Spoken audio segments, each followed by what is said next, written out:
it's Saturday night, about to start a first day of a new week. Charlene and I had to work, well actually Charlene had to work today, all I did was ride, but she had some work to do today. They had to make up for us being out last week.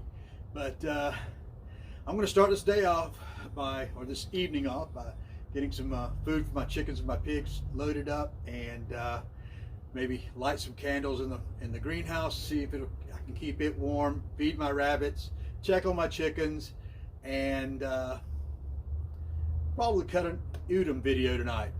Anyway, that'll be it. I'll see you again tomorrow. I have set as my desire for this year for BuckwheatFarms to become independent, for me to be able to totally translate this place from a hobby farm to a fully functioning, self-sustaining, economically viable operation. Part of that, the first step in that, the main step in that, the big issue in that is organization. My intent in this year is to become more organized, because only in the organization will I be able to provide. It's going to take a high level of organization to provide for this property. So today I start first step.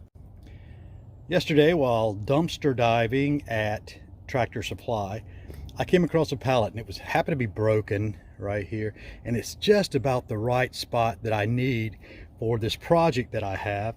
So I just considered that as a sure sign that I need to get organized. So the first thing I'm going to do to get organized is to put my tools in a central place where I'll be able to find them. I have looked back on countless numbers of minutes, maybe even hours I've spent wandering the property looking for a tool. I'm going to try to solve that.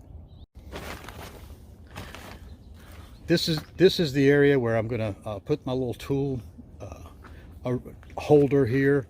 That gives me access to the garden area, and then the garden area the other way as well, and also, you know, I'm nearby the animal area. Well, I've got tunes, and I guess I should get started. I've gotten a good start on today's projects. I kind of got this finished up here. I've got a little rack here for all my tools, and also a place to keep my my wheelbarrow. I'll have some other things I'll put here as well as we go throughout the day, but it's a good start. One project down and a cold glass of tea in my belly. It's time to move on to project number 2. Got an issue with my pigs because they are, as my wife likes to say, pigs. These guys tend to think that everything that I bring back here is for them, and so they have a tendency to run the chickens off. They've broken through a fence. Let me see if I can show you over here.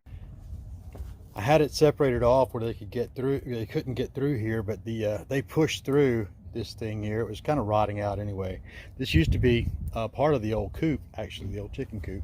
And then the little ones get through under this house here. They've dug through under there, which I really don't mind because they keep the mice run out from there.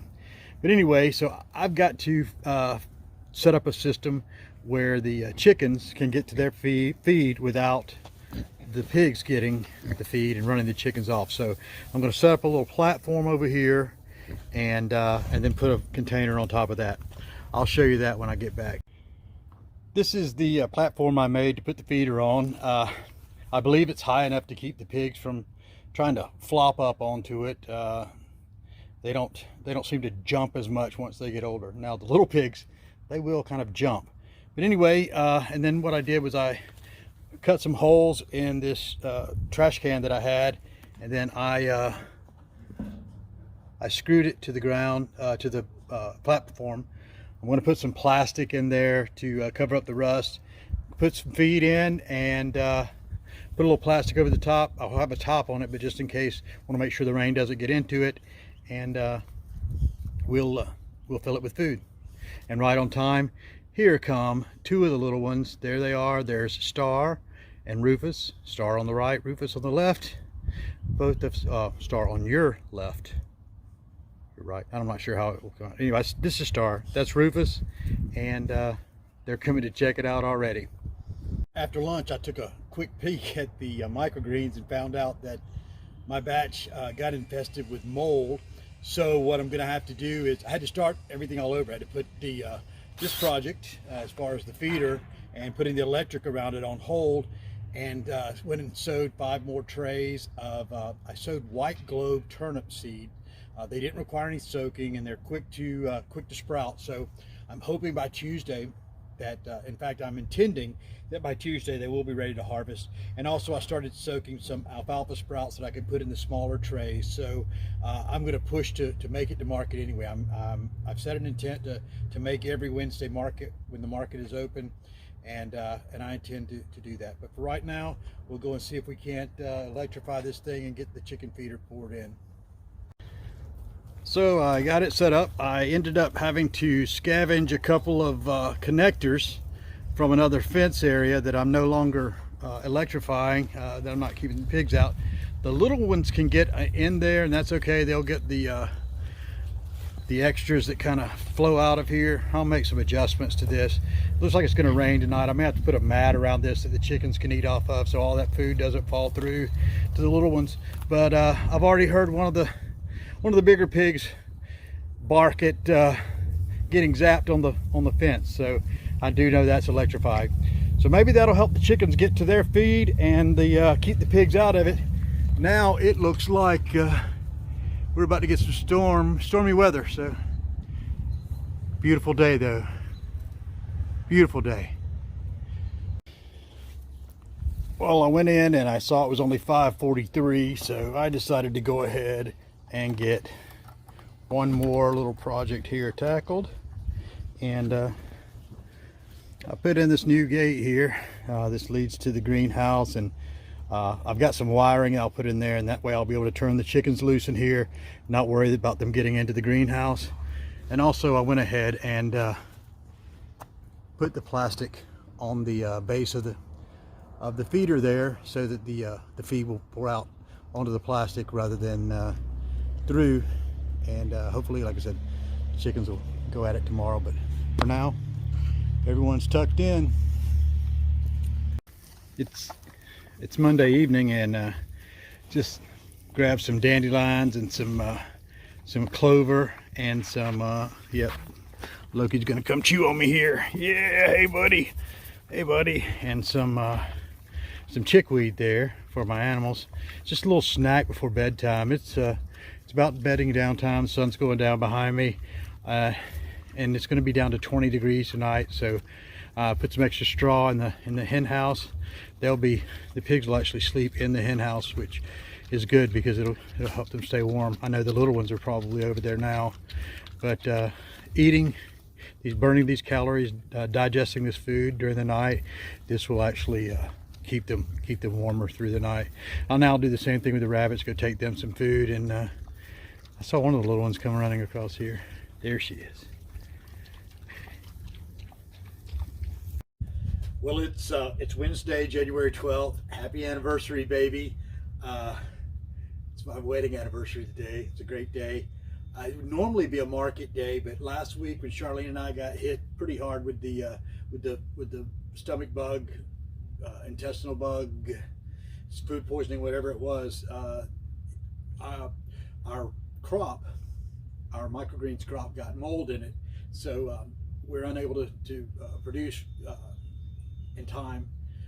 I tried to sow some turnips, you saw, but they didn't produce. So we don't have anything to take to market today, so we canceled market day, which is going to work out okay.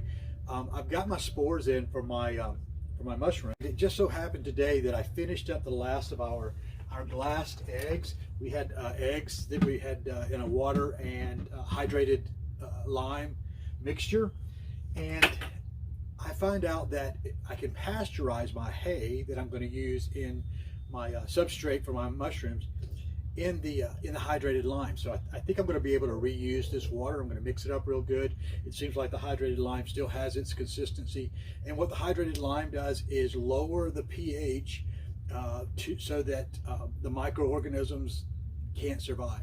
And I'm hoping that treatment will carry over into my coffee as well. I'm having to work on another system to get the coffee grounds drier, so that and less clumpy, so that we don't have the mold issues. But hey, that's part of the learning curve, right? Anyway, let's get to it. The mold issue got us with the microgreens again this week. It appears the coffee grounds are coming in. They're a little bit too moist, and they're holding the water. And because of the process that they're using for the coffee that we get, it's a cold pressed coffee. I do believe it's clumping a little more. So I'm having to adjust some things I'm doing with the coffee to make sure that, especially as we go into mushroom production, you can wipe out a good mushroom crop with mold, and don't want to do that. That's money down the drain. So we're gonna have to adapt and overcome, and that's kind of what you do here around the farm. I'd like to use being sick as an excuse, but when we adopted this life, we realized there are no off days or no down days. There's no sick time. Every day demands your A game, and that's part of what I enjoy about doing this. So let's go see what we're going to do with the coffee. As you can see, we've got a good, gosh, I helped carry one of the buckets up, so we've got a good 200 pounds or more of grounds here. Now, of course, a lot of that's liquid weight. Probably dry grounds, maybe 150 pounds, 125 pounds, which is still good. It's way more than our current production warrants. So what I'm going to do is start, and I've still got grounds from 2 weeks ago left. So what I'll start doing is taking these into our beds and improving our soil, and only keeping back what I think I'll need. Now we'll increase a little bit because we're using the coffee grounds and straw as a substrate for our mushroom growth. So that will increase it a little bit, but I'll show you what we're doing. So I've dumped the first 3 bags into this little kugel mound that I'm building here.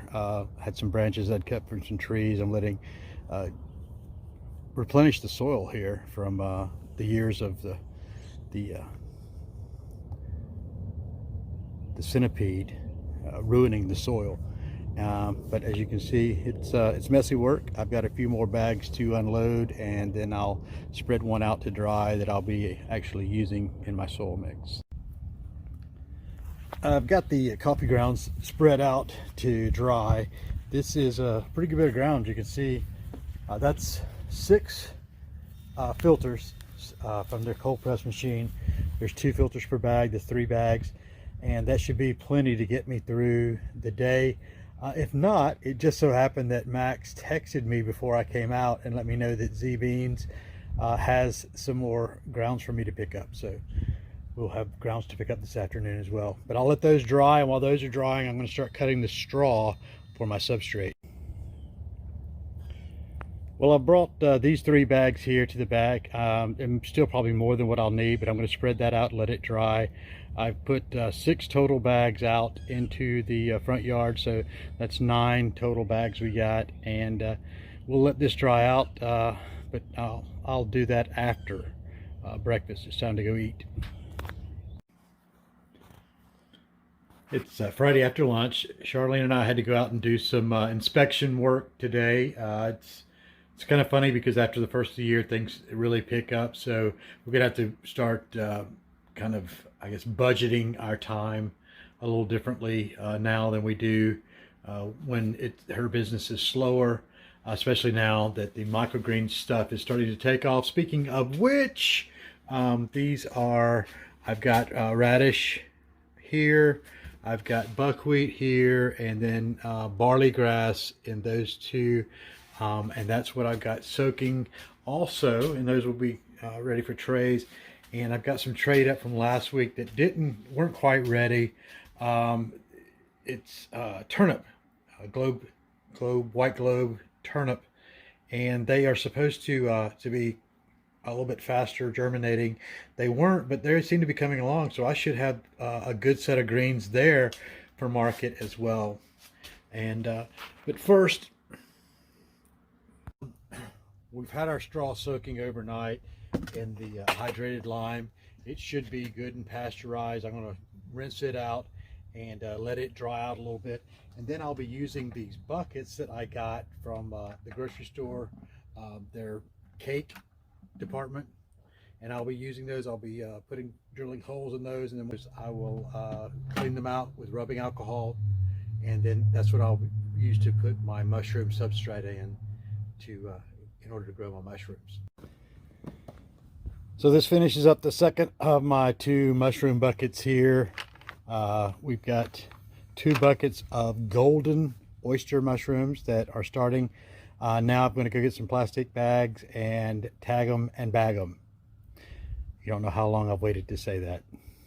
Before I put everything away, especially the alcohol, I'm going to clean off my blade here because I got in a little treat this week from a company called the Tree Collard Project, www.projecttreecollard.org, and Project Tree Collard, and they're tree collards. And if you haven't heard of tree collards, they are a wonderful addition to your garden. They're perennial, and I have actually got 3 cuttings here that I'll be planting in some planters and putting in my aquaponics system, and later on I'll move them into the garden.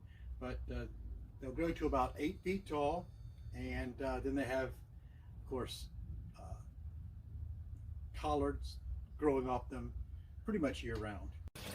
Well, my tree collards are all snuggled into their new home in the aquaponics system. I got 2 here, and then 1 is over here among the other cuttings. And I want to grab some dandelions and some greens for the animals, and that will probably do it for me today. Well, that wraps it up for this week. It's Friday evening. Not much of a fire going here. It's supposed to get cool tonight. I don't know if I'll have a fire out here or not. Just getting rid of some of the bramble we had in the yard. But we'll be back filming tomorrow morning and show you we're getting a new start on our microgreens setup, and much better setup. We got seeds ready to go in tomorrow, and maybe tonight we'll do a nudum maybe. Anyway, hope you have a wonderful week and have had a wonderful week. Namaste.